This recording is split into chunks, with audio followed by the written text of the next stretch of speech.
peoples have suffered from war and conflict that have brought death upon the people and destruction upon the infrastructure and have obstructed development offers. We find ourselves today before a dangerous crossroads that threatens to ignite a comprehensive and all-out regional war, with the ensuing violation of the sovereignty of states through repeated violations of their airspace and territories as neighboring states, with the catastrophic economic impacts of that, as global supply chains are experiencing severe disruptions and the economies of the region are facing major challenges, and as threats continue to endanger maritime passages, which are the lifeline of international trade and the economy of states. Iraq, and based on its geographic location and regional role, is directly impacted by these developments. We have recorded repeated violations of our airspace by the conflicting parties.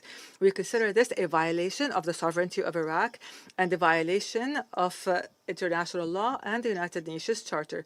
We renew our firm belief, our firm rejection that Iraq absolutely rejects the use of its territories or airspace to carry out military operations that harm the safety and security of any state in the region, regardless of the party involved or the purposes invoked.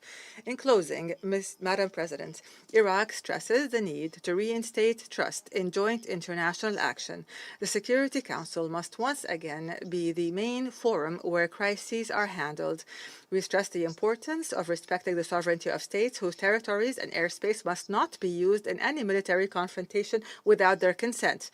Iraq calls for bolstering diplomatic solutions and for activating negotiations and for learning from the lessons of past crises in the region.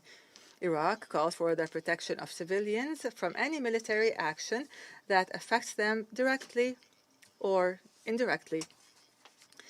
The peoples of our region are looking to this Council and expecting it to shoulder its historic and legal responsibilities at this crucial juncture, so that wisdom and dialogue would prevail, so that we must work together to lay down the foundations of stability and peace in the region, foundations of justice and the respect for international law and international humanitarian law. We call on all parties to avoid further escalation and to return to serious and responsible dialogue in order to maintain the stability of the region and the world. I thank you.